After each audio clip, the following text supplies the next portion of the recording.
আমাদের সামনে দরজায় কড়া নাড়ছে পবিত্র মাহে রমাদান।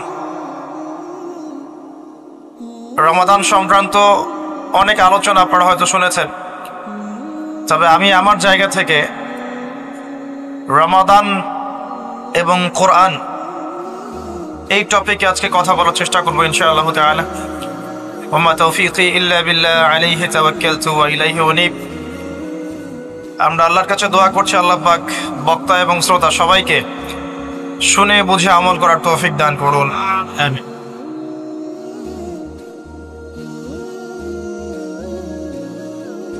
রমাদান মাসের সওম কখন ফরজ হয়েছে কে বলতে পারবেন? অডিয়েন্সের মধ্যে রমাদান মাসের সওম কত হিজরিতে ফরজ করা হয়েছে? মাশাআল্লাহ। রমাদান মাসের সওম কত হিজরিতে ফরজ হয়েছে, অথচ আমরা জানি ইসলামের বেসিক পিলারের মধ্যে 5টা পিলার, কালিমা, সালাত, যাকাত, সওম এবং হজ। এই 5টা বেসিক পিলারের একটা হচ্ছে রমাদান। কত হিজরিতে ফরজ হয়েছে আমরা কেউ বলতে পারলাম না। নবী করিম সাল্লাল্লাহু আলাইহি ওয়াসাল্লাম যখন নবুয়ত পেলেন, ওই সমাজের মধ্যে কিছু পাপাচার ছিল। এমন সমাজেই নবী আসে যেই সমাজে পাপাচার বেশি, যেখানে কোনো পাপ নাই সেখানে তো নবীর কোনো প্রয়োজন নাই। নবী করিম সাল্লাল্লাহু আলাইহি ওয়াসাল্লাম যখন নবী হলেন, তৎকালীন আরবের সমাজে মৌলিকভাবে 5টা পাপ ছিল। কয়টা ভাই? তার প্রথমটা হচ্ছে শিরক। তারা আল্লাহর সাথে শিরক করত, যেটা আজকের বিশ্বে আমরা প্রত্যেকটা সেক্টরে করছি। 2 নাম্বার ছিল রিবা বা সুদ। তৎকালীন আরব সমাজের মধ্যে সুদ ভিত্তিক অর্থনীতি ছিল, যা এখন পুরো বিশ্ব জুড়ে চলছে। 3 নাম্বার হচ্ছে মাদক। তৎকালীন আরবের অন্যতম মহামারীর নাম ছিল মাদক, যেটা বর্তমান বিশ্বেরও একটা বড় মহামারী। 4 নাম্বার সমস্যা ছিল নারী জাতির অবমাননা, যেটা আইয়ামে জাহিলিয়াতের যুগকে এখন হার বানিয়েছে। 5 নাম্বার সমস্যা ছিল গোত্রীয় হানাহানি, যেটা এখন ধর্মীয় হানাহানি, পলিটিক্যাল হানাহানি, বৈশ্বিক হানাহানিতে রূপ নিয়েছে। কিছুই পরিবর্তন হয়নি। জাহিলি যুগের সেই জাহিলিয়াতের সুন্নতগুলো এখনো বিশ্ববাসী আমল করছে, বরং তার চেয়ে বেশি মাত্রায় করছে। যতদিন যাবে এগুলো বাড়তে থাকবে। এর পরে গিয়ে একটা সময় আসবে যখন সমাজে জাহিলিয়াতের লেশ মাত্র থাকবে না ইনশাআল্লাহ। মুহাম্মদ সাল্লাল্লাহু আলাইহি ওয়াসাল্লাম যে সমাজে নবী হয়েছেন, এই সমাজটা অনেকটা এমন ছিল। শিরক ছিল, রিবা ছিল, মাদক ছিল, নারীর অবমাননা ছিল, বেহায়াপনা ছিল, অশ্লীলতা ছিল, দাস প্রথা ছিল, ব্যভিচার বেশি ছিল, গান বাজনা বাদ্যযন্ত্রের প্রভাব বেশি ছিল, জুয়া ছিল, আপোষে মারামারি, হিংসা, বিদ্বেষ ছিল, রক্তক্ষয়ী দীর্ঘস্থায়ী সংঘাত ছিল। এরকম একটা সমাজের মধ্যে নবী সাল্লাল্লাহু আলাইহি ওয়াসাল্লামকে আল্লাহ পাক নবুয়ত দান করেছেন, এবং নবুয়তটা দান করেছেন রমাদান মাসে, যে মাসে আমাদেরকে সওম রাখতে বলা হয়েছে। রমাদান মাসের মধ্যে একটা রাত আছে, যে রাতের নাম হচ্ছে লাইলাতুল কদর। আমি আশা করি আপনারা সবাই এই সূরাটা জানেন। বা'দা আউযু বিল্লাহি মিনাশ শাইতানির রাজীম, ইন্না আনজালনাহু ফি লাইলাতুল কদর। নিশ্চয়ই আমি কোরআনকে নাজিল করেছি লাইলাতুল কদরে, ভাগ্য রজনীতে। ওয়া মা আদরাকা মা লাইলাতুল কদর। হে নবী মুহাম্মদ সাল্লাল্লাহু আলাইহি ওয়াসাল্লাম, আপনি কি জানেন লাইলাতুল কদর কি জিনিস? লাইলাতুল কদরি খায়রুম মিন আলফি শাহর। লাইলাতুল কদর হচ্ছে 1000 মাসের চাইতে উত্তম।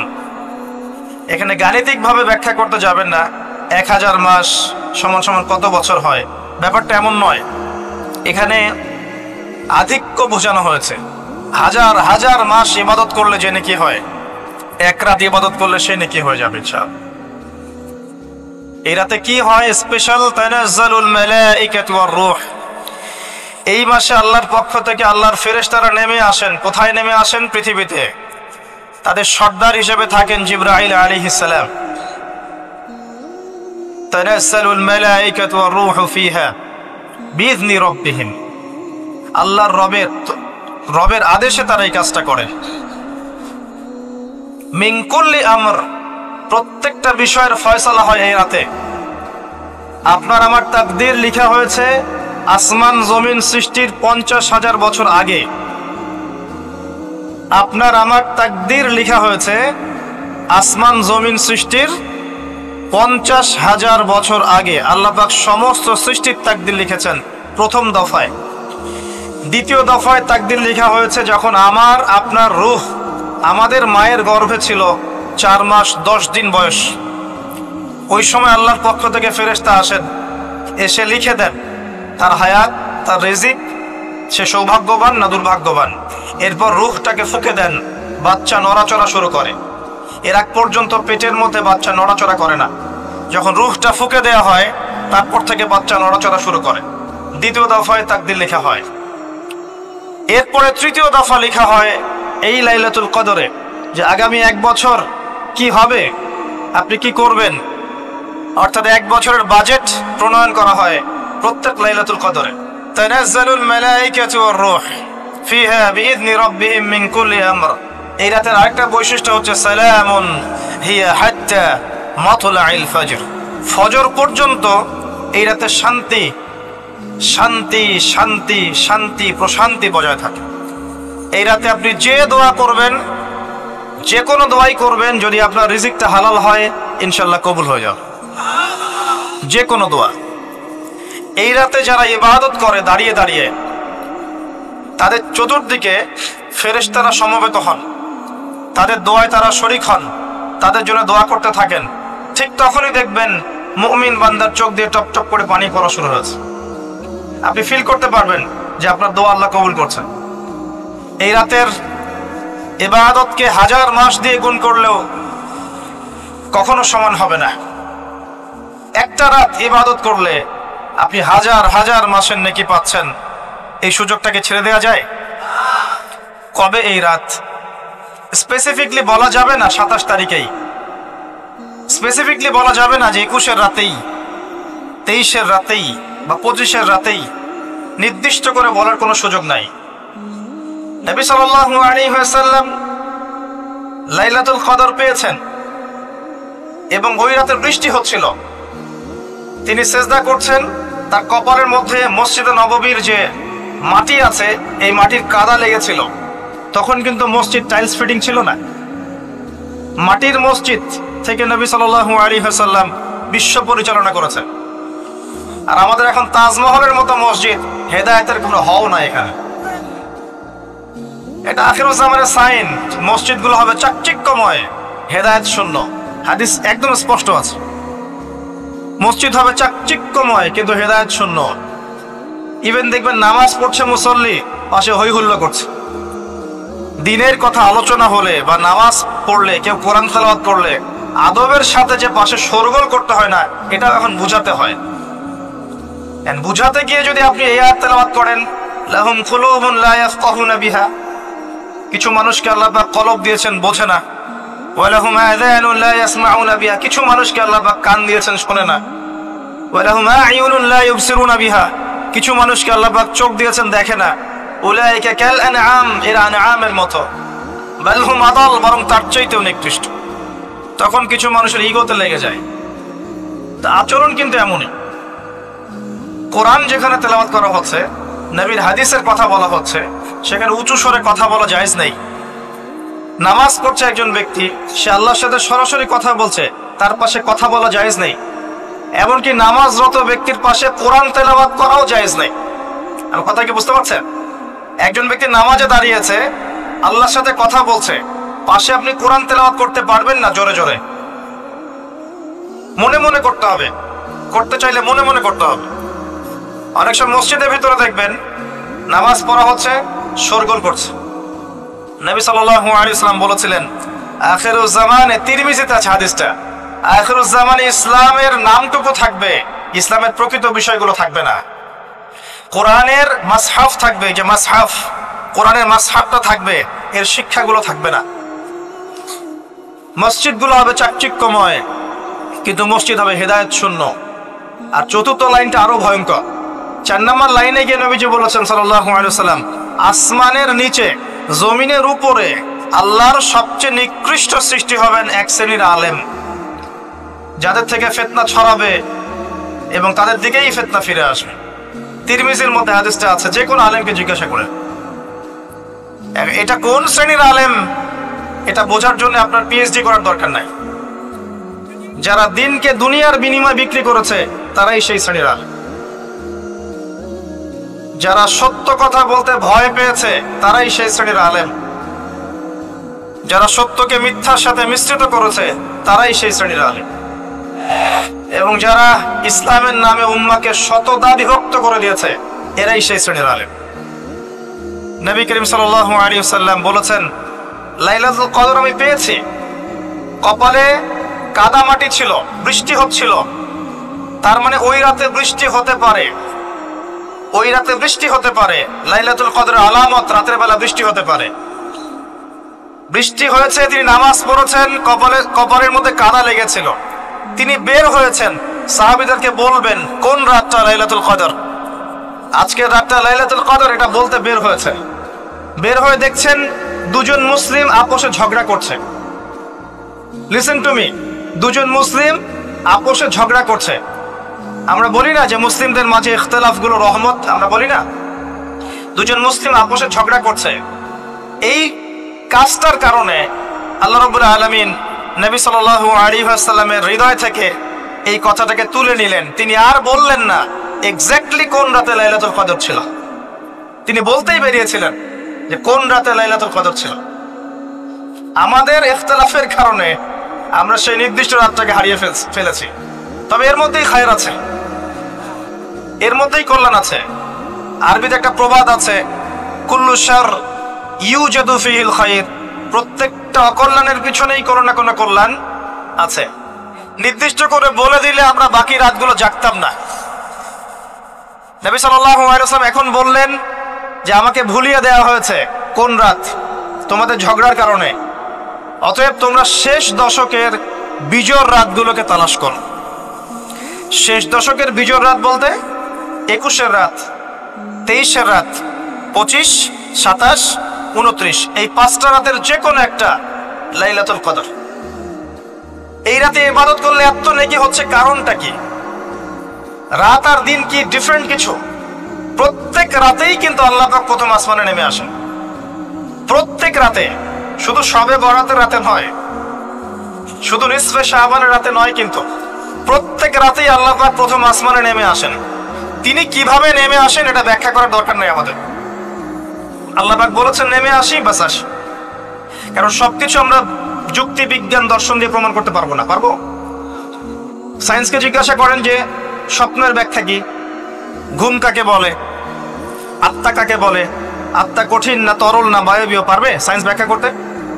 কবরের আযাব কি, জিন জাতি কি, জিন জাতি কাকে বলে, জিন জাতি কেমন দেখতে, মালায়েকা কেমন, তারা কিভাবে কাজ করে, তাদের ফাংশন কি, তারা কি ব্যাখ্যা করতে পারবে? আমাদের একটা চেতনা তৈরি হয়েছে, সায়েন্স যা বলবে তাই সত্য।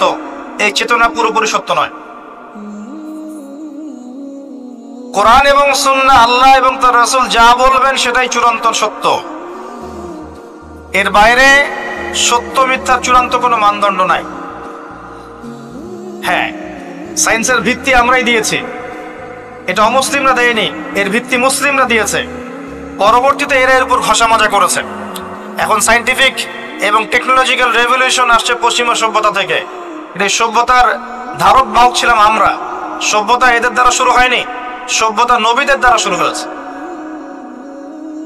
তো সবকিছু সায়েন্স দিয়ে ব্যাখ্যা করা যাবে এমন নয়, কারণ সায়েন্সের সীমাবদ্ধতা আছে, আল্লাহর জ্ঞানের কোনো সীমাবদ্ধতা নাই। তো আল্লাহ নেমে আসেন, ব্যাস নেমে আসেন। নেমে এসে আল্লাহ পাক কি বলেন? আল্লাহ পাক 3টা কথা বলেন। রাতের শেষ অংশ, রাতকে ভাগ করেন। যদি 6টার সময় রাত শুরু হয়, রাত কিন্তু রাত 12টায় শুরু হয় না, সূর্য ডুবে গেলেই রাত শুরু হয়, এটাই ইসলাম। এখন 6টা থেকে আপনি এই 5টা পর্যন্ত সময়টাকে 3 ভাগে ভাগ করেন। শেষের অংশ ধরে নেন যে 1টা থেকে 5টা, কথার কথা আমি এস্টিমেট করলাম, এই সময়টুকুতে আল্লাহ রাব্বুল আলামিন কাছে নেমে আসে প্রথম আসমানে, অর্থাৎ তার রহমত নিকটবর্তী হয় এবং তিনি আহ্বান করতে থাকেন তিনটা জিনিস। এক, কে আছো আমার কাছে কিছু চাইবে, যা চাইবে আমি তাই দিব। দুই, কে আছো আমার কাছে ক্ষমা চাইবে, আমি তোমাকে মাফ করে দেব। তিন, কে আছো আমাকে ডাকবে, আমি তোমার ডাকে সাড়া দেব।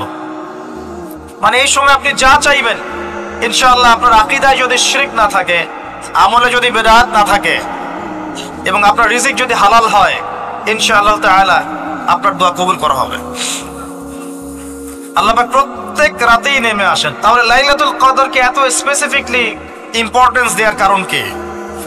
একটাই কারণ, মনে রাখবেন, লাইলাতুল কদরকে মর্যাদামণ্ডিত করার এবং রমাদান মাসকে শ্রেষ্ঠ মাস মর্যাদামণ্ডিত করার একটা কারণ, only one reason behind it, সেটা হচ্ছে এই মাসে এবং এই রাতে আল কোরআন নাজিল হয়েছে। কথা কি বুঝতে পারছেন? কোরআন নাজিলের কারণেই এই মাসটা মহামান্বিত, কোরআন নাজিলের কারণেই এই রাতটা সম্মানিত। ইন্না আনজালনাহু ফি লাইলাতুল কদর। নবী করিম সাল্লাল্লাহু আলাইহি ওয়াসাল্লাম যখন এই জাহিলি যুগে বাস করছেন, এই লাইলাতুল কদরে রমাদান মাসে আল্লাহ পাক কোরআন নাজিল করলেন। কি জন্য নাজিল করলেন? কারণ এই সমাজটাকে পরিবর্তন করার জন্যে, সমাজের জাহিলিয়াতগুলোকে দূর করার জন্যে নবী করিম সাল্লাল্লাহু আলাইহি ওয়াসাল্লাম প্রচন্ড ফিকির করতেন। কি করা যায়, কি করলে মানুষগুলো শিরক ছেড়ে দিবে, কি করলে সুদ বন্ধ হবে, কি করলে মাদক থেকে মানুষ দূরে থাকবে, কি করলে নারীর সম্মান বৃদ্ধি পাবে। তিনি ভাবতেন কিভাবে গোত্রীয় হানাহানি বন্ধ করা যায়, তিনি এগুলো ভাবতে থাকতেন। হেরা গুহায় বসে তিনি এগুলো ভাবতেন কি করা যায়। যুবক বয়সে তিনি হিলফুল ফুজুর তৈরি করেছেন এগুলো সমস্যা দূর করার জন্য, কিন্তু পরিপূর্ণরূপে সফল হয়েছেন বলতে পারি না আমরা, কারণ তখন ওহী আসেনি। এই ভাবতে ভাবতে ভাবতে ভাবতে একদিন এক রাতে তার কাছে আল্লাহর পক্ষ থেকে কোরআন নাজিল হলো। সূরা আলাকের প্রথম 5টা আয়াত, বিসমিল্লাহির রহমানির রহিম, ইকরা বিসমি রাব্বিকাল্লাযী খালাক। পড়ুন আপনার রবের নামে যিনি আপনাকে সৃষ্টি করেছেন। খালাকাল ইনসানা মিন আলাক, যিনি মানুষকে সৃষ্টি করেছেন জমাট বাঁধা রক্তপিণ্ড থেকে। আমরা সবাই জমাট বাঁধা রক্তপিণ্ড ছিলাম মায়ের পেটে। আজকে আমরা আল্লাহদ্রোহী হয়েছি, কিন্তু আমরা পেটের মধ্যে এতটুকু জমাট বাঁধা রক্তপিণ্ড ছিলাম। সূরা ইয়াসিনের মধ্যে আল্লাহ পাক এই কথাটা বলেছেন, তোমাদেরকে তো নুতফা থেকে সৃষ্টি করেছি, ফাইদা হুয়া খাসীমুম মুবিন, যখন সে বড় হয়েছে সুস্পষ্টভাবে আল্লাহর বিরুদ্ধাচরণ করছে। আমরা যদি না থাকি এই পৃথিবীতে, আল্লাহর দ্বীনের কোনো ক্ষতি হবে? এই পৃথিবীর আবর্তন থেমে যাবে? আমাদের বউ বাচ্চা কাচ্চা, বাবা মা, স্ত্রী সন্তান, এরা কি না খেয়ে মারা যাবে? মনে করেন আমরা এখন সবাই মরে গেছি, কথার কথা বলছি, নাউজুবিল্লাহ, আমাদের পরিবারগুলো কি থেমে যাবে? আত্মীয় স্বজন থেমে যাবে? আমাদের সমাজ থেমে থাকবে? কেউ থেমে থাকবে না। মাঝখান থেকে আমরা আমাদের জীবনের সময়টা হারিয়ে ফেললাম। অতএব আমরা আল্লাহর জন্য বাঁচি, আল্লাহর দ্বীনের জন্য। এখন দ্বীনের ক্ষতি যারাই করবে তাদের বিরুদ্ধেই সোচ্চার হতে হবে। আল্লাহ পাক বোঝার তৌফিক দান করুন। আমি যে কথা বলছিলাম, কোরআন নাজিল হয়েছে লাইলাতুল কদরে। এখন এই কদরের রাতকে ইবাদতের জন্য খাস করে নিতে হবে। শেষের দশক এবং বিজোর রাত 21, 23, 25, 27, 29। বলছিলাম রমাদান মাস এবং লাইলাতুল কদরকে সম্মানিত করা হয়েছে একটা কারণেই, কারণ এই মাসে এই রাতে আল কোরআন নাজিল করা হয়েছে। এটাই কারণ। কোরআন কখন নাজিল হলো? যখন সমাজে সুদ আছে, মদ আছে, জেনা আছে, ব্যভিচার আছে, শিরক আছে, এরকম সমাজে প্রথম কি নাজিল হলো? পড়ো। প্রথমে নাজিল হয়নি শিরক করো না, প্রথমে নাজিল হয়নি যে সুদ খেও না, প্রথম আয়াত এটা ছিল না জেনা করো না, প্রথম আয়াত এটাও ছিল না মূর্তি পূজা করো না। হ্যাঁ, প্রথম আয়াত কি? ইকরা, পড়ুন। আল্লাহ পাক বুঝাতে চাচ্ছেন সমাজের জাহিলিয়াতকে দূর করতে হলে লেখাপড়ার কোনো বিকল্প নাই, এবং সেই পড়াশোনাটা হতে হবে আল্লাহর ওহীর আলোকে। যে ওহীটা আল্লাহ পাক নাজিল করেছেন এর বেসিসে আপনাকে পড়াশোনা করতে হবে। এই জ্ঞানটা দিয়ে আপনি সমাজ সংস্কার করতে পারবেন ইনশাআল্লাহ তাআলা। এর সাথে উপকারী জ্ঞানগুলো কি নিব না? অবশ্যই নিব। ওহীর জ্ঞানের সাথে, কোরআন সুন্নাহর জ্ঞানের সাথে আমি ইতিহাসের জ্ঞান নিব, আমি পলিটিক্যাল সায়েন্সের জ্ঞান নিব, আমি দর্শনের জ্ঞান নিব, জিওপলিটিক্সের জ্ঞান নিব, প্রয়োজনে আমি সায়েন্সের জ্ঞান নিব, আমি কমার্সের জ্ঞান নিব, আর্টসের জ্ঞান নিব, মেডিকেল সায়েন্স পড়বো, ইঞ্জিনিয়ারিং পড়বো, সবই পড়বো, কিন্তু বেসিকটা কি হবে? কোরআন, সুন্নাহ, ইসলাম। এরপর আপনি ডাক্তার হন, ইঞ্জিনিয়ার হন, পলিটিশিয়ান হন, সামাজিক নেতা হন, প্রশাসনের ক্যাডার হন, আপনার জন্য মোবারকবাদ। আপনি যেখানেই যাবেন সেখানেই বরকত ছড়াবেন ইনশাআল্লাহ। যে পলিটিশিয়ানের ভিতরে তাকওয়া আছে তার দ্বারা দুর্নীতি সম্ভব না। যে প্রশাসনের কর্মকর্তার ভিতরে তাকওয়া আছে সে ঘুষ নিতে পারবে না, দুর্নীতি করতে পারবে না। যে আলেমের ভিতরে তাকওয়া আছে সে দিনকে দুনিয়ার বিনিময়ে বিক্রি করবে না। যে ডক্টরের ভিতরে তাকওয়া আছে সে ডাক্তার হবে, কসাই হবে না। যে ইঞ্জিনিয়ারের ভিতরে তাকওয়া আছে সে দেখবেন সত্যিকারের প্রকৌশলী হবে, সে কিন্তু চোর হবে না। ভিতরটা চেঞ্জ করতে হবে, ভিতরটা, এর নাম তাকওয়া। ভিতরটা চেঞ্জ করবে একটা জিনিস, আল্লাহর ওহী, কোরআন এবং সুন্নাহ, ইসলাম। এটা আপনার ভিতরকে পরিবর্তন করবে। আর আমরা অনেক বড় বড় কথা বলি অনেক সময়, কিন্তু মূল কাজটা হচ্ছে ভিতরটা পরিবর্তন করা। আমাদের সবার সাথে যার যার কলব যাবে, যার যার আমল যাবে। আল্লাহ পাক আমাকে কলার চেপে ধরে বলবেন না যে বাংলাদেশে ইসলামী খেলাফত কায়েম করে আসো নাই কেন, এটা আল্লাহ পাক আমাকে বলবেন না। আল্লাহ পাক বলবেন তোমাকে যে দায়িত্ব দিয়েছিলাম ওই দায়িত্ব ঠিকঠাক মতো পালন করেছো কিনা। আল্লাহ পাক এটা বলবেন না। বেসিকে আসেন, নিজের আত্মশুদ্ধি, এটা বেসিক। আলাইকুম আনফুসাকুম, নিজের নফসের খবর নাও, নিজের নফসটাকে পবিত্র করো, নিজের নফসের মধ্যে হিংসা ত্যাগ করো, বিদ্বেষ ত্যাগ করো, অহংকার ত্যাগ করো, রিয়া ত্যাগ করো, দুনিয়ার মোহ ত্যাগ করো। নিজের নফসের মধ্যে বেশি বেশি পরকালের ফিকির আনো, জিকির করো বেশি বেশি, কোরআন বেশি বেশি তেলাওয়াত করো, হালাল খাও, আদর্শ পরিবার গঠন করো, তাওহীদে থাকো, সুন্নতে থাকো, ইনশাআল্লাহ হাসতে হাসতে জান্নাতে চলে যাবেন।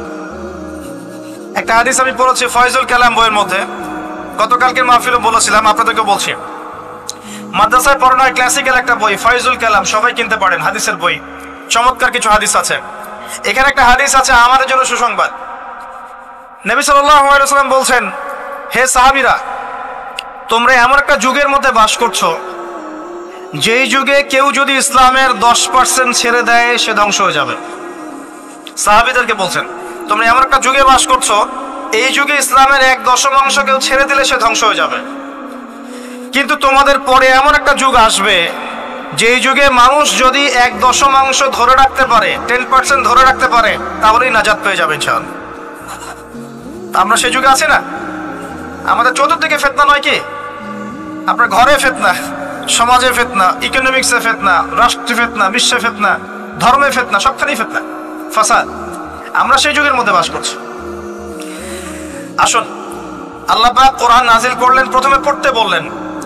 তার মানে আল কোরআন এবং সুন্নাহ এগুলোকে পড়া শিখতে হবে। বড় বড় স্বপ্ন দেখার আগে আমাদেরকে বেসিক ঠিক করতে হবে, পড়াশোনা করতে হবে। আল্লাহ পাক আমাদের যুব সমাজকে পড়াশোনা করার তৌফিক দান করুন। রমাদান মাসে এটা নাজিল হয়েছে। আল্লাহ পাক সূরা বাকারায় বলছেন, শাহরু রমাদানাল্লাযী উনজিলা ফীহিল কুরআন। রমাদান সেই মাস যেই মাসে কোরআন নাজিল করা হয়েছে। কি জন্য নাজিল করা হয়েছে? হুদাল লিন-নাস। এই কোরআন হচ্ছে মানব জাতির জন্য হেদায়েত, নট অনলি ফর মুসলিমস। এটা শুধু মুসলিমসদের জন্য হেদায়েত নয়, হুদাল লিন-নাস, পুরো মানব জাতির জন্য হেদায়েত। কোরআনে ইহুদির জন্য হেদায়েত আছে, খ্রিস্টানের জন্য আছে, অমুসলিম হিন্দুদের জন্য আছে, সবার জন্য কোরআন। এটা সাম্প্রদায়িক কোনো কিতাব নয়, এটা টোটালি অসাম্প্রদায়িক একটা বই। আল কোরআন যে কেউ পড়তে পারে। এটা কারো পৈতৃক সম্পত্তি নয় যে একটা শ্রেণীর মানুষই পড়বে বাকিরা পড়বে না, সবাই পড়বে ইনশাআল্লাহ তাআলা। এটা আল্লাহর কিতাব, আল্লাহর কালাম। হুদাল লিন-নাস ওয়া বায়িনাতিন মিনাল হুদা। এটা হচ্ছে সত্য মিথ্যার মানদণ্ড, বায়িনাত, সুস্পষ্ট মানদণ্ড। আর কি ওয়াল ফুরকান, প্রমাণ, হুজ্জাত, দলিল। এটা আল্লাহ পাক কোরআন সম্পর্কে বলছেন। আরেকটা জায়গায় চলে যাই, চলেন সূরা নাহল এর 89 নম্বর আয়াতে চলে যান। আল্লাহ পাক বলছেন, ওয়া নাযালনা আলাইকাল কিতাব। হে নবী, আমি আপনার প্রতি এমন একটা কিতাব নাজিল করেছি, অর্থাৎ আল কোরআন। ওয়া নাযালনা আলাইকাল কিতাব তিবয়ানান লিকুল্লি শাই, যেই কিতাবটা প্রত্যেকটা বিষয়ের ব্যাখ্যা। আপনি কি আমার কথা শুনতে পারলেন? আল্লাহ বলছেন কোরআন প্রত্যেকটা বিষয়ের ব্যাখ্যা। আপনার ব্যক্তি জীবন এখানে আছে, আপনার ব্যবসায়িক জীবন এখানে আছে, অর্থনৈতিক জীবন এখানে আছে, পারিবারিক জীবন এখানে আছে, সামাজিক লাইফ এখানে আছে, সবকিছু আছে। তিবিয়ানান লিকুল্লি শাই, প্রত্যেকটা বিষয়ের ব্যাখ্যা এখানে আছে। তিবিয়ানান লিকুল্লি শাই ওয়া হুদা ওয়া রাহমাতান ওয়া বুশরা লিল মুসলিমিন। এই কোরআন হচ্ছে হেদায়েত এবং রহমত, দয়া। ওয়া বুশরা লিল মুসলিমিন, মুসলিমদের জন্য সুসংবাদ এই কোরআন। শুরুতে আছে আলিফ লাম মিম যালিকাল কিতাব লা রাইবা ফি। এটা এমন একটা কিতাব যে কিতাবের মধ্যে কোনো সন্দেহ নাই। কোন লেখক বলতে পারে আমার বইয়ের মধ্যে কোনো সন্দেহ নাই? সন্দেহের কোনো অবকাশই নাই। লা রাইবা ফি হুদাল লিল মুত্তাকিন, মুত্তাকিদের জন্য এটা হেদায়েত। মুত্তাকি কারা? আল্লাযীনা ইউমিনুনা বিল গায়ব, যারা অদৃশ্যে বিশ্বাস করে। ঈমানের 6 পিলার সবই অদৃশ্য নয় কি? আল্লাহ অদৃশ্য, ফেরেশতা অদৃশ্য, আসমানে আগের কিতাবগুলো দেখি নাই, অদৃশ্য। নবী রাসূলগণ দেখি নাই, অদৃশ্য। পরকাল ওয়াল ইয়াউমিল আখির, ওয়াল ইয়াউমিল আখির দেখি নাই, অদৃশ্য। ওয়াল কদরি খায়রিহি ওয়া শাররিহি, তাকদীর অদৃশ্য।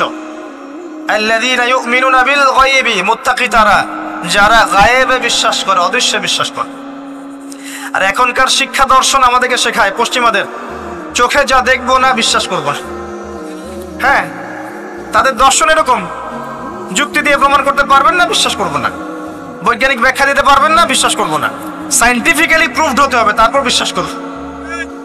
অনেক সময় দেখা যায় মুসলিমরাও এর গোলক ধাঁধায় পড়ে যায় এবং বলে নামাজের উপকারিতার সায়েন্টিফিক ব্যাখ্যা বলেন, তারপর নামাজ পড়ব। নামাজের সায়েন্টিফিক ব্যাখ্যা লাগবে, তারপর নামাজ পড়বেন? আল্লাহ পাক বলেছেন ইয ক্বালা লাহু রাব্বুহু আসলিম ক্বালা আসলামতু লিরাব্বিল আলামিন। আল্লাহ পাক ইব্রাহিমকে বলেছেন আলাইহিস সালাম আত্মসমর্পণ করো, যখনই বলেছেন তখনই করেছেন। যখনই আল্লাহ পাক বলেছেন আত্মসমর্পণ করো, তিনি বলেছেন আসলামতু লিরাব্বিল আলামিন, আমি আত্মসমর্পণ করলাম। বাচ্চাকে জবাই করো, জিজ্ঞেস করেননি এর পিছনে বিজ্ঞান কি, যুক্তি কি, আর দর্শন কি? স্ত্রীকে রেখে আসো ওই জনমানব শূন্য জায়গায়, জিজ্ঞেস করেন নাই কারণ কি, রিজন কি, যুক্তি কি, বিজ্ঞান কি, দর্শন কি? আল্লাহ বলেছেন সামিআনা ওয়া আতা'না, এর নাম ইসলাম। আল্লাহর আদেশ যেখানে এসে যাবে এখানে যুক্তি বিজ্ঞান দর্শনের প্রয়োজন নাই।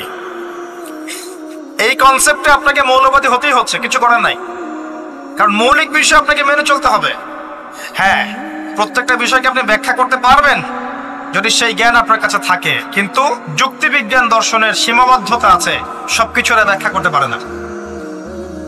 ভালো করে শিক্ষা দর্শন হজম করে তারপর পড়াশোনা করেন, অন্যথায় আপনারা দাড়ি টুপি নিয়েও অনেক সময় দেখবেন এই যে এটা কি বলে, এথিজমের দিকে যাচ্ছেন, নাস্তিকতার দিকে যাচ্ছেন।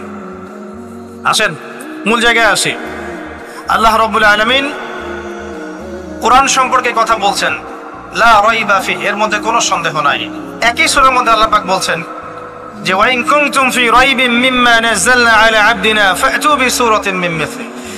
তোমরা যদি এই কিতাব নিয়ে সন্দেহ করে থাকো যে এই কিতাব আল্লাহর পক্ষ থেকে এসেছে নাকি অন্য কারো পক্ষ থেকে এসেছে, তোমরা যদি এই কিতাব সম্পর্কে সন্দেহ পোষণ করো যেটা কি আল্লাহর পক্ষ থেকে এসেছে না অন্য কারো পক্ষ থেকে এসেছে, তাহলে এর মতো কিছু আয়াত নিয়ে এসে দেখাও, একটা সূরা রচনা করে দেখাও।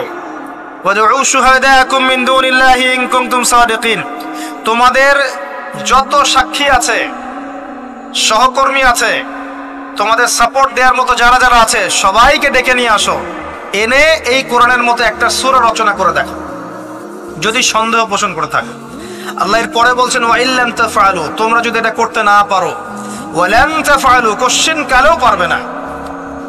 তোমরা যদি এটা করতে না পারো, মানে একটা সূরা রচনা করতে না পারো, এরকম কোন কিতাব রচনা করতে না পারো, একটা আয়াতও রচনা করতে না পারো, তাহলে জেনে রাখো ফাত্তাকুন নার আল্লাতী ওয়াকুদুহা আন-নাস ওয়াল হিজারা, সেই আগুনকে ভয় করো যার ইন্ধন হবে মানুষ এবং পাথর। উইদ্দাত লিল কাফিরিন, যা কাফেরদের জন্য প্রস্তুত করা হয়েছে। আল্লাহ পাক এই কোরআনটা নাজিল করেছেন কোন মাসে ভাই? রমাদান মাসে। আসেন প্রথমে বলে নেই আমরা রমাদানকে কিভাবে পালন করার চেষ্টা করব, এরপরে আসছি রমাদানকে কেমন করে কোরআনময় করবেন, এই দুইটা পয়েন্ট। এক নাম্বার, হতে পারে এই রমাদান আপনার জীবনের শেষ রমাদান। কয়েকটা কাজ আমি বলি। প্রথম কাজ হচ্ছে নিয়াত করতে হবে যে এই রমাদানটাতে আমি আমার সমস্ত গুনাহ মাফ করানোর চেষ্টা করব। কারণ নবী সাল্লাল্লাহু আলাইহি ওয়াসাল্লাম বলেছেন, সেই ব্যক্তির জন্য ধ্বংস যে ব্যক্তি রমজান মাসকে পেয়েছে কিন্তু তার গুনাহ মাফ করাতে পারেনি। কে জানে এটা আমাদের শেষ রমাদান হতে পারে।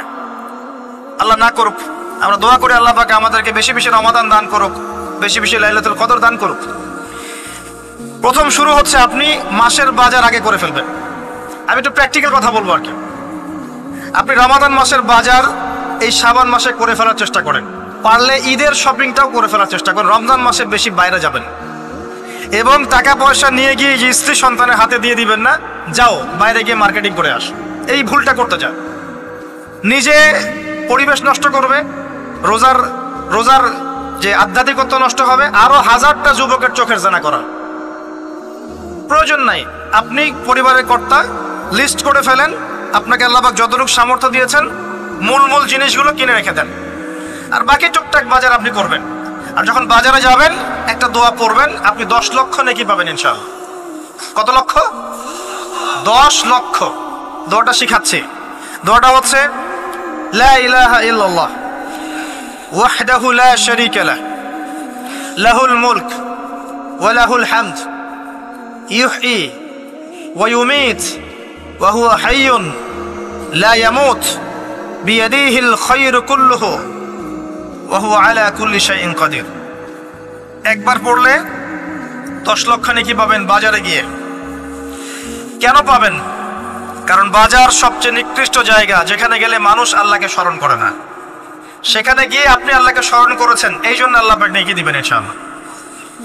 আসেন, এটা করার পর ঈদের যে শপিংটার কথা বলছি, এটা এই কারণে বলছি, লাস্টের দশকে আমরা ঈদের শপিংয়ে বেশি ব্যস্ত থাকি, এতে করে লাইলাতুল কদরটা আমরা হারিয়ে ফেলি। লাস্টের দশক আমরা হয় ইতিকাফ করব, না হলে বাসায় নামাজ পড়বো, পরিবারবর্গকে নিয়ে রাত জাগবো। পারা যাবে ইনশাআল্লাহ? তারাবির নামাজ তো পড়বোই ইনশাআল্লাহ জামাতে। এবং আপনি 20 পড়েন আর 8 পড়েন, আপনি নামাজের কোয়ালিটিটাকে ভালো করার চেষ্টা করেন, নামাজের কোয়ালিটিটাকে বেস্ট করেন, ধীরে ধীরে তেলাওয়াত করেন, ধীরে ধীরে রুকু সেজদা করেন, নামাজটাকে এনজয় করেন, সময় নিয়ে, টাইম নিয়ে, 2 ঘন্টা সময় লাগুক, 3 ঘন্টা সময় লাগুক, এনজয় করে নামাজ পড়েন। আল্লাহ পাক তৌফিক দান করুন। এরপর শেষ রাতে আবার ওঠেন, পরিবারবর্গকে নিয়ে নামাজে দাঁড়ান, একসাথে জামাত করে নামাজ পড়েন, পরিবারে নফল নামাজ পড়েন, বাসায় বরকত হবে ইনশাআল্লাহ। রাত জাগেন, বেশি বেশি দোয়া করেন, একটু তেলাওয়াত করেন, একটু জিকির করেন, তাসবিহ তাহলিল করেন, রাতটা কাটিয়ে দেন। শেষের দশকে মার্কেটে ঈদের শপিং করতে যায় না। ঈদের খুশি আছে, ঈদের আনন্দ আছে, ঈদে ভালো পোশাক পরবো, সব ঠিক আছে। এই খুশি কাদের জন্যে? কদ আফলাহা মান তাযাক্কা ওয়া যাকারা ইসমা রাব্বিহি ফাসাল্লা। কার জন্য ঈদের খুশি? যে ব্যক্তি রমজান মাসে আত্মশুদ্ধি অর্জন করতে পেরেছে, রোজা রেখেছে, যাকাত দিয়েছে, নামাজ পড়েছে, লাইলাতুল কদরের রাত জেগেছে, তারাবি পড়েছে, ইত্যাদি ইত্যাদি। এই ব্যক্তি আত্মশুদ্ধি অর্জন করেছে, এই ব্যক্তির জন্য ঈদের খুশি। যে রমজান মাসে সিনেমা দেখেছে, সিনেমা শুটিং করেছে, পর্নোগ্রাফি দেখেছে, সুদ খেয়েছে, শিরক করেছে, বেদাত করেছে, হারাম খেয়েছে, এর জন্য ঈদের খুশি। মানুষকে ঠকিয়েছে, ব্যবসায় মাল কম দিয়েছে, পণ্য মজুত করেছে, ইচ্ছা করে দ্রব্যের দাম বাড়িয়েছে, সরকারকে বিব্রত করেছে, জনগণকে দুর্ভিক্ষের দিকে ঠেলে দিয়েছে, এদের জন্য ঈদের খুশি? কখনো না। ঈদের খুশি তাদের জন্য যারা আত্মশুদ্ধি অর্জন করতে পেরেছে। আল্লাহ পাক বোঝার তৌফিক দান করুন, আমিন। এটা প্রথম টিপস দিলাম আপনাকে। এবার আসেন, আপনি রমাদানে প্ল্যান করবেন যে আপনার জীবনে বড় বড় পাপগুলো কি কি হয়েছে। এই পাপগুলো যদি মানুষের সাথে জড়িত হয়ে থাকে, আপনি মানুষের সাথে গিয়ে গিয়ে ক্ষমা নিয়ে নেবেন। কারো টাকা নিয়েছেন, দেন নাই, দিয়ে দিবেন। কারো সম্পত্তি পায়, দেন নাই, দিয়ে দিবেন। কারো হকটা নষ্ট করেছেন, গালি দিয়েছেন, গীবত করেছেন বা তহমত দিয়েছেন, অপমান করে ইত্যাদি, ক্ষমা চেয়ে নেবেন। রমাদান মাসে মানুষের হকটা দিয়ে দেন। আল্লাহর কাছে জড়িত যে পাপগুলো আছে, এটার জন্য ইস্তেগফার যথেষ্ট। খালি যদি বলেন আস্তাগফিরুল্লাহাল্লাযী লা ইলাহা ইল্লা হুয়াল হাইয়ুল কাইয়্যুম ওয়া আতুবু ইলাইহি, 1 সেকেন্ডের মধ্যে আল্লাহ পাক আপনার সমস্ত পাপকে নেকি দিয়ে পরিবর্তন করে দিবেন ইনশাআল্লাহ। এবার প্র্যাকটিক্যালি যাবেন, সেহরি করবেন। সাহরির মধ্যে বারাকা আছে, সাহরি না উচিত না, সাহরির মধ্যে বারাকা আছে। একটা খেজুর হোক, 1 গ্লাস পানি হোক, আপনি সাহরি করবেন, এর মধ্যে বারাকা আছে। এবং সাহরির সময় এমন ভাবে খাবেন না যে এটা আপনার জীবনের শেষ খাওয়া। কথা বুঝতে পারছেন? এত বেশি আইটেম করতে যায় না, এত বেশি ভোগবিলাসী হয়ে গেলে রোজার আধ্যাত্মিকত্ব থাকবে না। সেহরিতে অল্প খান, যদি খেতে হয় পেটের 3 ভাগের 1 ভাগ খান, এক ভাগ ফাঁকা রাখেন, এক ভাগ আপনি পানি দিয়ে পূর্ণ করেন। এখনকার কিছু তথাকথিত আশিকে রসুলের মতো হতে যায় না, যাদের ভুঁড়ির জ্বালায় চেয়ারে বসতে পারে না, এই কাজ করতে যায় না। এটা মুসলিমদের শোভা পায় না। আমরা পরিশ্রমী জাতি, কর্মঠ জাতি, আমাদের এসব শোভা পায় না। এটাও শেষ জামান হাদিসে আছে। কি নাই আসলে, শেষ জামানে এক শ্রেণী মানুষ বের হবে যারা হবে সাকিল, একদম উড়িওয়ালা, হ্যাঁ, ঠেস দিয়ে বসে থাকবে আরাম করে, এবং বলবে যে কোরআনে যা আছে আমি তাই মানি, হাদিসটা আমি মানি না, ইত্যাদি। আসেন, সাহরির পরে রোজা রেখেছেন, 5 ওয়াক্ত নামাজ জামাতে পড়ার চেষ্টা করেন। খুব সিম্পল জিনিস, খুব বেশি কিছু দরকার নেই আমাদের। 5 ওয়াক্ত নামাজ আপনি জামাতে পড়ার চেষ্টা করেন। বাসার থেকে ওযু করে বের হবেন, প্রত্যেক পদক্ষেপ হাঁটবেন, আপনার একটা স্টেপে একটা করে গুনাহ মাফ হবে, একটা নেকি লেখা হবে, মর্যাদা বাড়িয়ে দেওয়া হবে। একে 10 দিয়ে গুণ করা হবে, রমজান মাসে আরো 70 দিয়ে গুণ করা হবে ইনশাআল্লাহ। ফজরের নামাজটা জামাতে পড়লেন, নামাজটা জামাতে পড়ার পর আপনি বসে থাকবেন, কিছু সময় জিকির আজকার তাসবিহ তাহলিল করবেন। পারলে 1 পারা করে কোরআন তেলাওয়াত করবেন। রমাদান মাসে প্রত্যেক দিন 1 পারা করে কোরআন তেলাওয়াত করার চেষ্টা করবেন। 30 দিন 30 পারা, রমাদানে অ্যাটলিস্ট একটা খতম করা যাবে, অ্যাটলিস্ট একটা খতম চেষ্টা করা যায় না ইনশাআল্লাহ। ফজরের নামাজ হয়ে গেছে, আপনি কোরআন তেলাওয়াত করেন। 1 পারা পড়তে সময় লাগবে আধা ঘন্টা, 40 মিনিট, কারো 1 ঘন্টা। এরপর সূর্য উঠে যাবে, উঠে গেলে পরে আপনি 2 রাকাত ইশরাকের নামাজ পড়বেন, নামাজটা পড়ে বাসায় যাবেন। আল্লাহর নবী বলছেন সাল্লাল্লাহু আলাইহি ওয়াসাল্লাম, আপনার আমল নামায় একটা কবুল হজ, একটা কবুল উমরার নেকি লেখা হবে ইনশাআল্লাহ। এবার রেস্ট করেন, বাসায় গিয়ে রেস্ট করেন। যখন ঘুমাবেন তখন ঘুমের সুন্নাহগুলো আদায় করেন। সূরা ফালাক নাস ইখলাস পড়েন, ফু দেন, দিয়ে গা মাসাহ করেন, আয়াতুল কুরসি পড়ে ঘুমান, ঘুমের দোয়া পড়ে ঘুমান, ঘুমটাও নেকি হবে ইনশাআল্লাহ। এরপর হয়তো আপনি কাজে যাবেন, চাকরিতে যাবেন, বা ব্যবসায় যাবেন, বা আপনি শিক্ষাক্ষেত্রে যাবেন, ইত্যাদি ইত্যাদি। যে ক্ষেত্রেই যান না কেন আপনি মনে রাখবেন আপনি রোজাদার। যে ক্ষেত্রেই যান আপনি মনে রাখবেন আপনি রোজাদার। আমি কারোর সাথে এখন ঝগড়া করতে পারবো না, কারোর সাথে এখন মারামারি করতে পারবো না, আমি কারো গীবত করতে পারবো না, আমি মিথ্যা বলতে পারবো না, আমি মাপে কম দিতে পারবো না, আমি জনগণকে ঠকাতে পারবো না, আমি রোজাদার। এটা মনে রাখবেন। এটা মনে রাখলে পরে দেখবেন ইনশাআল্লাহ তাআলা আপনি আল্লাহকে পাচ্ছেন, আল্লাহর মারিফত পাচ্ছেন। খাচ্ছি না, আল্লাহর ভয় না। পানি পান করছি না, স্ত্রী সহবাস করছি না, কার ভয়ে? আল্লাহর ভয় না। এত কঠিন কাজ করার পরেও রোজার নেকি পাওয়া যাবে না যদি রোজা রাখা অবস্থায় আমি মিথ্যা বলি, মাপে কম দেই, গীবত করি, সুদ খাই, জেনা করি, ইত্যাদি ইত্যাদি। নবী সাল্লাল্লাহু আলাইহি ওয়াসাল্লাম বলেছেন, সেই ব্যক্তির পানাহার ছেড়ে দেয় আল্লাহর কিচ্ছু যায় আসে না, যে ব্যক্তি রোজা রেখে অশ্লীল কাজ করেছে। মা বোনদেরকেও বলবো, রোজা রেখে যদি বেপরদায় চলেন রোজার কোনো দাম নাই। রোজা রেখেও যদি এমন কাপড় পরে চলেন যেই কাপড় পরা না পরা একই কথা, ঢাকা শহরের ফ্যামিনিস্ট মেয়েদের মতো জিন্স আর গেঞ্জি পরে ঘোরেন, রোজা রাখা না রাখা আপনার একই কথা। এটা রোজা হয়নি, উপবাস হয়েছে, উপবাস। ইকোনমিক সেকশন আমরা যারা আছি, আমরা যদি রোজা রেখেও সুদ খাই, আমার রোজা রাখা না রাখা আল্লাহর কিচ্ছু যায় আসে না। আমরা ধর্মীয় ক্ষেত্রে যারা আছি, জানা অনুযায়ী আমল যদি না করি, দিনকে দুনিয়ার স্বার্থে ব্যবহার করি, আমাদের রোজা রাখা না রাখায় কিছু যায় আসে না। আমরা যদি মিথ্যা বলি, অন্যের গীবত করি, অশ্লীল কাজ করি, গার্লফ্রেন্ডের সাথে সময় কাটাই, ওর সাথে কফি খেতে যাই, ডেটিং করতে যাই, এই যে ফেসবুকের মাধ্যমে চ্যাটিংয়ে প্রেম করি, ইউটিউবে অশ্লীল ভিডিও দেখি, পর্নোগ্রাফি দেখি, ইত্যাদি ইত্যাদি, এইসব রোজা রাখা না রাখা আল্লাহর কিচ্ছু যায় আসে না। আমি হাত জোর করে মিনতি করছি ভাই, খাওয়া পান করা, স্ত্রী সহবাস ছেড়ে দেওয়ার নাম রোজা নয়, এটার নাম রোজা নয়, এটা একটা অংশ রোজার মাত্র। রোজা রেখে আল্লাহর যাবতীয় হারাম ত্যাগ করলে পরে রোজা হবে ইনশাআল্লাহ। এই কাজগুলো করার চেষ্টা করে আল্লাহ পাক তৌফিক দান করুন। রোজা রাখা অবস্থায় আপনি বেশি বেশি জিকির করবেন। কি করবেন? সুবহানাল্লাহ পড়বেন, আলহামদুলিল্লাহ পড়বেন, আল্লাহু আকবার পড়বেন, লা ইলাহা ইল্লাল্লাহ পড়বেন, লা হাওলা ওয়ালা কুওয়াতা ইল্লা বিল্লাহ পড়বেন হাসবি আল্লাহ ওয়া নি'মাল ওয়াকিল, সুবহানাল্লাহি ওয়া বিহামদিহি, সুবহানাল্লাহিল আযীম, সুবহানাল্লাহিল আযীম ওয়া বিহামদিহি। পড়বেন আস্তাগফিরুল্লাহ ওয়া আতুবু ইলাইহি, আস্তাগফিরুল্লাহ ওয়া আতুবু ইলাইহি। পড়বেন লা ইলাহা ইল্লাল্লাহ ওয়াহদাহু লা শারীকা লাহ, লাহুল মুলকু ওয়া লাহুল হামদু ওয়া হুয়া আলা কুল্লি শাইইন কাদির। পারা যাবে না ইনশাআল্লাহ? বেশি বেশি পড়বেন। আরেকটা কাজ করবেন, প্রতিটা কাজ নবী সাল্লাল্লাহু আলাইহি ওয়াসাল্লামের সুন্নাহ মাফিক করার চেষ্টা করবেন। সুন্নাহ মাফিক, খাচ্ছেন তার সুন্নাহ মাফিক, টয়লেট করছেন তার সুন্নাহ মাফিক, ঘুমাচ্ছেন তার সুন্নাহ মাফিক। সুন্নাহর বইগুলো আছে না বাজারে, কিনে নেবেন, কিনে নিয়ে দেখবেন প্রতিটা কাজ কিভাবে করলে সুন্নাহ হবে।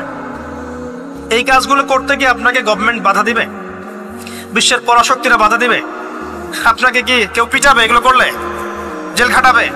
এগুলো আমাদের ব্যক্তি স্বার্থের ব্যাপার, ইচ্ছা করলেই করা যায়। এই ইচ্ছাটা আল্লাহ পাক আমাদের অন্তরে জাগ্রত করুন, আমিন। একটা কাজে কথা বলবো, নর্মালি আমরা ফরজগুলোতে বেশি ফোকাস করি, ফরজ ওয়াজিবে। রমজান মাসে সুন্নত মুস্তাহাবে ফোকাস করতে হয়। রমাদানে একটা নফল আপনাকে ফরজের নেকি দিয়ে দিবে ইনশাআল্লাহ, রমাদান একটা সুন্নাহ আপনাকে ফরজের নেকি দিবে ইনশাআল্লাহ। তো রমজান মাসে শুধু ফরজ নয়, একটু সুন্নাহ সালাতগুলো, নফল সালাতগুলো একটু বেশি বেশি পড়ার চেষ্টা করি, আল্লাহ পাক তৌফিক দান করুন। স্পেশালি একটা কাজ করার চেষ্টা করতে পারি, ওযু যখন ভেঙে যায়, টয়লেট করলেন ওযু ভেঙে গেল, সাথে সাথে হালকা করে ওযু করে ফেলার চেষ্টা করে, সবসময় পবিত্র থাকার চেষ্টা করে। বেলাল আল হাবাশী নাম শুনেছেন? রাদিয়াল্লাহু আনহু। নবী সাল্লাল্লাহু আলাইহি ওয়াসাল্লাম বলছেন, আমি যখনই জান্নাতে গিয়েছি বেলাল তোমার পায়ের শব্দ শুনেছি। সুবহানাল্লাহ। যেই বেলালকে উত্তপ্ত মরুভূমিতে শুয়ে নির্যাতন করা হচ্ছে, সেই বেলাল বলছেন আহাদুন আহাদ। সেই বেলাল রাদিয়াল্লাহু আনহুর নামে শানে সূরা নাজিল হচ্ছে, কুল হুয়াল্লাহু আহাদ। ওই বেলাল রাদিয়াল্লাহু আনহুকে নবী সাল্লাল্লাহু আলাইহি ওয়াসাল্লাম বলছেন, যখনই জান্নাতে যাই তোমার পায়ের আওয়াজ শুনি, তুমি কি এমন আমল করো যার কারণে এই মর্যাদা তোমার? বেলাল রাদিয়াল্লাহু আনহু বলছেন, আমি তো স্পেশাল তেমন কোনো আমল করি না, আপনারা যা করেন আমিও তাই করি, তবে আমার যখনই ওযু ভেঙে যায় আমি ওযু করি, আর আমি ওই ওযু দিয়ে 2 রাকাত নামাজ পড়ি। এটাকে তাহিয়াতুল ওযুর নামাজ বলে। রমজান মাসে করার চেষ্টা করি, আল্লাহ পাক তৌফিক দান করুন। আমরা অনেকে মসজিদে যাই, ধাপ করে বসে পড়ি, করি না এই কাজটা? মসজিদে গিয়েছি, ধাপ করে গিয়ে বসে পড়ি। মসজিদে গিয়ে 2 রাকাত নামাজ পড়ে বসা সুন্নাত। মিনিমাম 2 রাকাত নামাজ পড়ে বসলে আপনি তাহিয়াতুল মসজিদের নেকি অর্জন করলেন, মসজিদের হকটা আদায় করলেন। ওই জায়গা আপনার জন্য সেজদার সাক্ষী থাকলো, কিয়ামতের মাঠে আপনার পক্ষে সাক্ষী দেবেন ইনশাআল্লাহ। এই সুন্নাহগুলো আমরা চর্চা করার চেষ্টা করি রমজান মাসে। রমজান মাসে দাড়িটা ছেড়ে দেন, দাড়িটা ছেড়ে দেন। এটা একমাত্র ভিজিবল সুন্নাত, দৃশ্যমান সুন্নাত, যেটা আপনার সাথে কবরে যাবে। যখন কাফন দেয়া হবে তখন দেখা যাবে না আমার সাথে আর কোন কোন সুন্নাহ আছে, এই একটা সুন্নতই দেখা যাবে আমার সাথে কবরে যাচ্ছে। কথা কি বুঝতে পারছেন? আর এটাকে আমরা এখন যত পারি মেয়ে হওয়ার চেষ্টা করছি। নবীজি বলেছিলেন শেষ জামানায় ছেলেরা মেয়েদের পোশাক পরবে আর মেয়েরা ছেলেদের পোশাক পরবে। দেখুন মেয়েরা এখন ফর্মাল পোশাক পরছে, জিন্স আর গেঞ্জি পরে ঘুরছে, আর ছেলেরা ক্লিন শেভড। ছেলেরা মেয়েদের মতো গাল বানাচ্ছে। আর কোন সাইনের জন্য অপেক্ষা করছেন? নবীজি বলেছিলেন উঁচু উঁচু বিল্ডিং নির্মাণের প্রতিযোগিতা করা হবে। একবার এয়ারে ঢাকার কাছাকাছি আসবেন, এয়ারে তো সফর করেছেন আপনারা অনেকেই, যখন এয়ার ফ্লাই করে টেক অফ করে বা ল্যান্ড করে তখন ঢাকার কাছাকাছি, তখন উপর থেকে আপনি ঢাকাকে দেখবেন। কেন বলেছি this is the city of Akhiruzzaman? কেন বলেছে? নবীজি বলেছেন কিয়ামতের 2টা মেজর সাইন, 2টার মধ্যে একটা হচ্ছে أن ترى الحفاة العراة العالة رياء الشاء يتطاولون في البنيان। যখন সমাজের দরিদ্র শ্রেণীর মানুষেরা, যাদের পায়ে স্যান্ডেল ছিল না, গায়ে কাপড় ছিল না, এরা উঁচু উঁচু বিল্ডিং নির্মাণের প্রতিযোগিতা করতে থাকবে। ফান্তাজির সাআ, তখন কিয়ামতের অপেক্ষা করতে থাকবে। আজকে থেকে 100 বছর আগে ছিল এগুলা? 200 বছর আগে ছিল? সুবহানাল্লাহ। আর কোন সাইনের জন্য অপেক্ষা করছেন? তিনি বলেছেন শেষ জামানায় women will dressed but still they will be naked। মহিলারা কাপড় পরবে, তারপরেও তারা নগ্ন থাকবে। আপনি ঢাকার শপিং মলে যান, আপনি দেখেন। আর কোন সাইনের জন্য অপেক্ষা করছেন? শুধু ঢাকা কেন, গ্রামগঞ্জে ছড়িয়ে পড়েছে এগুলো, এখন গ্রামেও ছড়িয়ে পড়েছে। গ্রামে আরো বেশি দেখা গেছে মাশাআল্লাহ। গ্রামে গিয়ে আমরা হতভাগ, সুবহানাল্লাহ। গ্রামের মেয়েগুলা, গ্রামের মেয়ে ঢাকা শহরের মেয়েকে পার করে ফেলেছে। বাদ দেন, ওদিকে না যাই, ডিফারেন্ট টপিক। আমরা রমাদান মাসের সুন্নাহগুলো আমল করার চেষ্টা করি। তাহিয়াতুল মসজিদ আমল করার চেষ্টা করেন, তাহিয়াতুল ওযু আমল করার চেষ্টা করেন, বেশি বেশি জিকির করেন। এবার আসেন রমাদানে যাকাত হিসাব করবেন। যাকাত, আপনার যাকাত হিসাব করেন, কত টাকা যাকাত এসেছে। যাকাতের নিসাব জানেন তো? হ্যাঁ, 7.5 ভরি স্বর্ণ, রৌপ্য কত? 52.5 তোলা। আপনার এই চাষাবাদের ওসর আসে, ব্যবসায়িক পণ্য থাকলে, সঞ্চিত সম্পদ থাকলে সবকিছু হিসেব করে মুফতি সাহেব আছেন, কওমি মাদ্রাসার আলেমদের কাছে যাবেন, যাকাতের ক্যালকুলেশন করে নেবেন যে আমার এত টাকা যাকাত এসেছে, এভাবে যাকাতটা রমজান মাসে দিয়ে দেওয়ার চেষ্টা করেন। যাকাত যদি আমরা না দেই, একটা শাস্তি শুনে রাখেন, আল্লাহ পাক এই সম্পদগুলোকে একত্রিত করে গলাবেন, গলিয়ে কপালে, গালে আর এই যে পিঠে লেপটে দিবেন, বলেন নাউজুবিল্লাহ। এবং এটা একটা সাপের আকৃতি ধারণ করবে, সাপ গলায় পেঁচানো থাকবে, কপালে দংশন করতে থাকবে, বলবে আমি তোমার মাল 7 ভাগ কর, আমি তোমার মাল 7 ভাগ কর। কবর এটা হবে, আমরা চোখে না দেখলেও ওটা সত্য। নবীজি দেখে এসেছে মেরাজের রাতে এগুলা। এরপরে যাকাতের একটা সুবিধা আছে, এটা আমরা বোঝাতে পারি না। যাকাত ইসলামিক ইকোনমিক্স এর বেস। যাকাত ধনীর সম্পদে গরিবের হক। যে গরিবের কাছে টাকা পয়সা নাই, আপনার টাকা ওর হাতে চলে যাবে, ও খেয়ে পরে বাঁচতে পারবে, এটাই যাকাত। বুঝাতে পারছি? যাকাতটা না দেন, ও আস্তে আস্তে আস্তে আস্তে আরো দরিদ্র হতে থাকবে। এর উপর আবার সুদ আছে, আবার পেপার মানিও আছে। যাকাতগুলো দিয়ে দেন, আল্লাহর ওয়াস্তে যাকাত দিয়ে দেন। অনেক মুসলিম আছে আমরা নামাজ পড়ি, যাকাত দেই না। অনেক মুসলিম আছে যাকাত দেয় না, নামাজ পড়ে। যাকাত অস্বীকারীদের বিরুদ্ধে আবু বকর সিদ্দিক রাদিয়াল্লাহু আনহু যুদ্ধ করেছিলেন, এজ এ আমির, রাষ্ট্রের পক্ষ থেকে যুদ্ধ করেছিলেন। আল্লাহ পাক আমাদেরকে যাকাত আদায় করার তৌফিক দান করুন। ফসল থাকলে ফসল এর ওসর আসবে, ওসর এটা দিয়ে দিবেন। সেচের পানিতে হলে এক হিসাব, আর আপনার বৃষ্টির পানিতে হলে এক হিসাব। রমজান মাসে বেশি বেশি দান সাদাকা করবেন, বেশি বেশি মানুষকে দান সাদাকা করেন। পণ্যের দাম কমিয়ে দেন, মানুষকে সাদাকা করেন। প্রত্যেকটা দিন 10 টাকা, 20 টাকা, 100 টাকা সাদাকা করতে চেষ্টা করেন। এক একটা সাদাকা 70 গুণ বেড়ে যাবে ইনশাআল্লাহ তাআলা। আমি আরেকটা নাসিহা করব, রমজান মাসে বেশি থেকে বেশি মানুষকে খাওয়ান, বেশি বেশি খাওয়ান, ইফতার করান। আমি বলি মসজিদগুলোতে প্রত্যেক দিন আসর থেকে মাগরিব পর্যন্ত দিনের কথাবার্তা আলোচনা করেন, তালিম করেন। আপনাদের কাছে বই আছে, মুনতাকা হাদিস আছে, ফয়জুল কালাম বই আছে, রিয়াদুস সালেহিন বই আছে, মিশকাত আছে, আলেম আছেন, ইমাম সাহেব আছেন। একটা বিশেষ বিষয় নিয়ে আলোচনা শুরু করেন, মাগরিব পর্যন্ত আলোচনা চলবে, সবাই মিলে ইফতার করেন। একটা ইসলামিক পরিবেশ গড়ে তোলেন, মানুষকে ইফতার করেন, বেশি বেশি ইফতার করেন। আপনার সামর্থ্য থাকলে, সামাজিক যদি পদমর্যাদা থাকে, সমাজের মানুষকে আপনি ইফতার করান, ইফতার পার্টি করেন, ইফতার অ্যারেঞ্জমেন্ট করেন। পার্টি বলা ঠিক না, আসলে ইফতার মাহফিল বলতে পারি আমরা। ইফতার মাহফিল করেন বেশি বেশি, মানুষকে ইফতার। একজন ব্যক্তিকে ইফতার করালে ওই ব্যক্তির রোজার নেকি আপনি পেয়ে যাবেন ইনশাআল্লাহ। প্রজেক্ট করেন, ইফতারের প্রজেক্ট করেন, মানুষের টাকাগুলো নেন, সংগ্রহ করে গরিবদের মাঝে ইফতার বিলিয়ে দেন। দুটো পদ্ধতি হতে পারে, আমি নিজেও করবো ইনশাআল্লাহ তাআলা। দুটো পদ্ধতি হতে পারে, ডেইলি বেসিসে ইফতার দিতে পারেন, অথবা মাসের বাজার করে দেন। এক মাসে কি কি লাগে, কতটুকু চাল, বুট, ডাল লাগে লিস্ট করেন, করে একটা ফ্যামিলিতে একটা প্যাকেট পাঠিয়ে দেন। দেখবেন পুরো ফ্যামিলি ইনশাআল্লাহ তাআলা রমজান মাসটা খেয়ে পরে বাঁচতে পারবে। এগুলো আমরা না করলে কারা করবে? অমুসলিমরা করবে। অমুসলিমরা করে করেই তো সবাইকে খ্রিস্টান বানাচ্ছে। কোথায় আছেন আপনি? সমাজ সেবা করে করে তো মানুষের ঈমান আমল হরণ করে ফেলছে, আর আমরা সমাজ সেবা করতে চাচ্ছি না। জি, আমরা গরিব মানুষের পাশে দাঁড়াচ্ছি না, ওরা গিয়ে দাঁড়াচ্ছে। দেখবেন মানুষ বলছে হ্যাঁ এই ধর্ম তো ভালোই, আমি খ্রিস্টান হয়ে যাই। কত মানুষ যে খ্রিস্টান হয়ে যাচ্ছে আপনি জানেন? পরে বুঝবেন, যখন আমরা এই যে হাত বাঁধা, পায়ে পা রফলে ইত্যাদি নিয়ে মারামারি করছি, কে কোন মাযহাব, কে কোন তরিকা, কার কোন ত্রুটি আছে, এগুলো নিয়ে আমরা সোশ্যাল মিডিয়ায় ঘাটাঘাটি করছি। এই সময়গুলোর মধ্যে এগুলো অনেক এগিয়ে গেছে। এরা আরো এসব এই খরমা জিলাপি নিয়ে মারামারি করতে থাক, দেখবেন আস্তে আস্তে আস্তে আস্তে কোন দিকে চলে যায় পরিস্থিতি। গলার মধ্যে দড়ি দিয়ে ফাঁস লাগানো হয়ে গেছে, খালি টানা বাকি আছে। আরে এখন ঝগড়া করে বেড়াচ্ছে কোন আলেমের কোন সমস্যা। লাহুম কুলুবুন লা ইয়াফকাহুনা বিহা, আল্লাহ পাক বলেছেন সূরা আরাফ 179-তে। রমজান মাসে বেশি বেশি ইফতার করান, বেশি বেশি দান সাদাকা করেন। আর একটা কাজ বলে আমি শেষ করছি, রমজান মাসে পরিবারকে সময় দেন।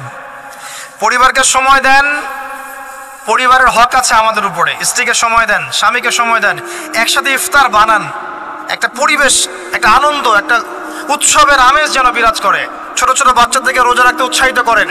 সবাই একসাথে বসে একটা বড় প্লেটে ইফতার করেন। বাচ্চারা যখন বড় হবে তখন বলবে ছোটবেলায় আমরা বাবা মার সাথে এভাবে ইফতার করেছি। সংস্কৃতি লালন করেছে।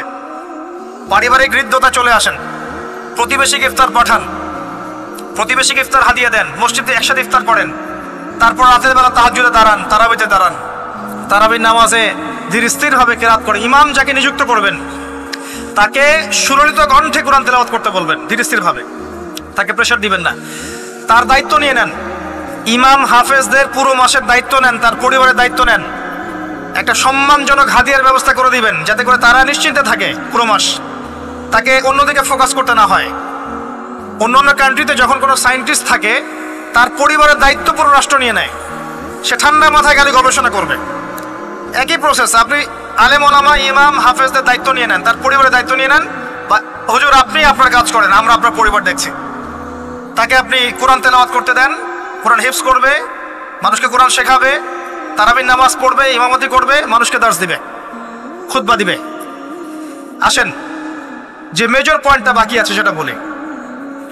তার আগে এটাও বলি যে ইফতার করার সময় বেশি খাবেন না, যদি আপনি বেশি খান তাহলে আপনি তারাবির নামাজে দাঁড়াতে পারবেন না। আর একটা মেজর কথা, এটা লাস্ট পয়েন্ট, সেটা হচ্ছে এই মাসে কি নাজিল হয়েছে ভাই, কোন কারণে এই মাসটা সম্মানিত। এই মাসে আল্লাহর কিতাবকে সময় দিতে হবে, এই কিতাবকে সময় দিতে হবে।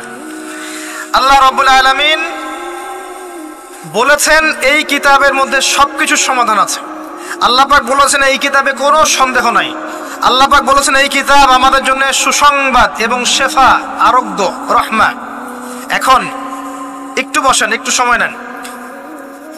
এই কিতাব প্রথমত আপনাকে তিলাওয়াত করা শিখতে হবে। রমজান মাস আসার আগেই আপনি তিলাওয়াত করা শিখে ফেলেন। যদি না জানেন, রমজান মাসে পুরো 1 মাস তাজবিদ শিখবেন স্থানীয় ইমামের কাছে, পারবেন না? 1 মাসের মধ্যে কোরআন তেলাওয়াত শেখা সম্ভব, 1 মাসে শেখা সম্ভব। শয়তান আপনাকে 3টা ধোঁকা দিতে পারে। শয়তান আপনাকে বোঝাতে পারে আপনি অনেক জানি, আমার জানার দরকার নাই। শয়তান বোঝাতে পারে আমার বয়স হয়ে গেছে, আমার দ্বারা হবে না। শয়তান বোঝাতে পারে আমার অনেক সময় পড়ে আছে, পরে শিখে নিব। আল্লাহর ওয়াস্তে শয়তানের ধোঁকায় পড়বেন না। এই মাসে কোরআন শেখেন, কে জানে আপনি আগামী মাস পান কিনা। কোরআন শিখে নেন, রমজান মাসে তেলাওয়াত করে শিখে নেন। কি পাবেন? কয়েকটা হাদিস বলছি। নবী সাল্লাল্লাহু আলাইহি ওয়াসাল্লাম বলেছেন এই কোরআন আপনার পক্ষে দলিল হবে অথবা বিপক্ষে দলিল হবে। হুজ্জাতুন লাকা ওয়া আলাইক, আপনার জন্য শাফিউল লি আসহাবি, এটা সুপারিশকারী হবে আপনার জন্য। প্রত্যেক হরফে আপনি 10টা করে নেকি পাবেন। কোনোদিনও আমি বলি নাই কোরআন তেলাওয়াত করলে নেকি হবে না। এই যে কাটছাট ভিডিও দেখলে আলেম ওলামাও ভুল মেসেজ পায়, এবং দেখা যায় একজন বরেণ্য আলেম হয়েও ভুল কথা বলতে শুরু করে। এজন্যই বলি এর ক্ষতিকর দিক কত। মূল বিষয় তার নখদর পড়ে নাই, একটা কাটছাট ভিডিও দেখেছে, দেখেই কথা বলা শুরু করলো। কিন্তু সে আলেম, তার জানা উচিত কাফা বিল মারই কাযিবান ওয়া হুয়া ইয়াকুল কুল্লামা সামিআ। একজন মানুষের জন্য মিথ্যাবাদী হওয়ার জন্য এতটুকু যথেষ্ট, যা শুনলাম যাচাই বাছাই না করেই প্রচার করলাম। ইয়া আইয়ুহাল্লাযীনা আমানু ইন জাআকুম ফাসিকুম বিনাবাইন ফাতাবায়ানু, কোনো ফাসিক যদি কোনো খবর নিয়ে আসে সেটা আগে তথ্য যাচাই করো, তারপরে কথা বলো। ইশতারিবু কাসীরাম মিনাজ যন, বেশি বেশি অনুমান থেকে বেঁচে থাকো। ইন্না বা'দা যন্নি ইসম, এগুলো আমরাই ভুলে যাচ্ছি এখন। আমি বলছি বারবার, স্পষ্ট করে বলছি, কোরআন তেলাওয়াত করলে প্রত্যেক হরফে 10টা করে নেকি হবে। এবং কোরআন তেলাওয়াত করলে আপনার জীবনে বরকত আসবে, রিজিকে হায়াতে বরকত আসবে, আপনার কলবে আল্লাহর নূর আসবে ইনশাআল্লাহ তাআলা। কোরআন আপনার পক্ষে সাক্ষী দিবে, আপনার পক্ষে দলিল হবে, হুজ্জা হবে ইনশাআল্লাহ। প্রত্যেক হরফে 10 নেকি। তবে শুধু তেলাওয়াত করলেই আমি কোরআনের অর্থগুলো বুঝতে পারবো না। আর অর্থগুলো না বুঝলে আমি কোরআনে আল্লাহর মৌলিক মেসেজগুলো ধরতে পারবো না। ধরতে না পারলে সেই মেসেজগুলোর উপর আমল করতে পারবো না। এই কারণে কোরআনের অর্থটা বোঝা জরুরি, এর ভাষা শেখা জরুরি, কারণ আদেশ নিষেধ আমাকে মানতে যেতে হবে। এবং কোরআন গবেষণা করতে হলে অবশ্যই অর্থ জানতে হবে, ভাষা শিখতে হবে, এর তাদাব্বুর তাফাক্কুরে ডুবে যেতে হবে, যেটা শুধুমাত্র তেলাওয়াত করা সম্ভব নয়। এটা বোঝাতে চেয়েছি। এর চেয়ে পরিষ্কার করে কি বলতে পারি বলেন? সুবহানাল্লাহ। আল্লাহ পাক আমাদেরকে বোধ শক্তি দান করুন। আল্লাহর ওয়াস্তে রমজান মাসে ভাই কোরআন তেলাওয়াত বাড়িয়ে দেন। যারা হাফেজ আছেন এই মাসে হিফজ চর্চা করবেন। আমার জন্য দোয়া করেন যেন আমি এই মাসে পুরোটা হিফজ করতে পারি। হিফজ চর্চা না করতে করতে অনেকটা ভুলেই যাচ্ছে। আসলে নবী সাল্লাল্লাহু আলাইহি ওয়াসাল্লাম বলেছেন চর্চা না করলে কোরআন এত দ্রুত কলব থেকে বের হয়ে যায় যে একটা উটকে যদি ছেড়ে দেন সে যত দ্রুত চলে যাবে। আমাদের জন্য, আমার জন্য দোয়া করবেন যাতে কোরআনের হকটা আদায় করতে পারি। আল্লাহ পাক তৌফিক দান করুন, আমিন। এবং যারা হাফেজে কোরআন, তাদের উচিত আরবি ভাষা এবং সাহিত্য জেনে তাফসিরগুলো পড়ে কোরআনের আয়াতগুলোকে নিয়ে একটু গবেষণা করা, আয়াতগুলো বোঝার চেষ্টা করা, আল্লাহ পাক কি বলেছেন কোরআনের মধ্যে বোঝার চেষ্টা করা, এগুলো জনগণকে বোঝানো। এবং এটা বোঝাতে আপনি উগ্র হবেন না, চরমপন্থী হবেন না, আক্রমণাত্মক হবেন না। আমরা কেউ কারো শত্রু নই, আমরা সবাই সবার বন্ধু, সবাই সবার ভাই। আমরা সবাই সবার ভাই, এক উম্মাহ, ওয়ান উম্মাহ নেশন। তাই আমরা কোরআনের মৌলিক মেসেজগুলো যুগোপযোগীভাবে সবার সামনে তুলে ধরবো, উপস্থাপন করব, মানার জন্য ফোর্স করব না। যাকে আল্লাহ পাক হেদায়েত দিবেন সে মানবে ইনশাল্লাহ, যাকে আল্লাহ পাক হেদায়েত দিবেন না সে মানবে না, তার হিসাব সে দিবে, আমার কোনো দায় দায়িত্ব নেই। আর সর্বশেষ কথা হচ্ছে, আল কোরআন এর মধ্যে অনেক আদেশ এবং নিষেধ আছে।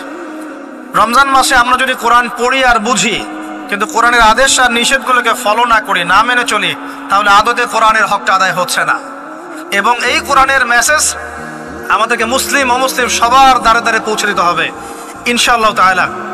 যেভাবে কোরআনের দাওয়াতের ফলে, হাদিসের দাওয়াতের ফলে নবী সাল্লাল্লাহু আলাইহি ওয়াসাল্লাম আইয়ামে জাহিলিয়াতের সেই জাহিলিয়াতকে দূর করে আলোকিত সমাজ প্রতিষ্ঠা করেছিলেন, ইনশাআল্লাহ আজও সম্ভব এই কোরআন সুন্নাহর দাওয়াতকে দিয়ে আজকের সমাজে চলমান জাহিলিয়াতগুলোকে দূর করে আলোকিত বাংলাদেশ প্রতিষ্ঠা করা। আল্লাহ পাক আমাদেরকে তৌফিক দান করুন, আমিন। আমি আমার আলোচনা এখানে শেষ করছি, আজকে আর লম্বা করছি না। আপনারা কষ্ট করে এসেছেন, বসেছেন, আলোচনা শুনেছেন, আদবের সাথে বসেছেন, শৃঙ্খলা রক্ষা করেছেন। আমরা দোয়া করি আল্লাহ পাক আপনাদের সবার নেক হায়াত, হালাল রিজিকে আল্লাহ পাক প্রশস্ত করুন। আমাদের সবাইকে আল্লাহ পাক রমজানে পৌঁছে দিন, রমজানে বেশি বেশি রোজা রাখার তৌফিক দান করুন।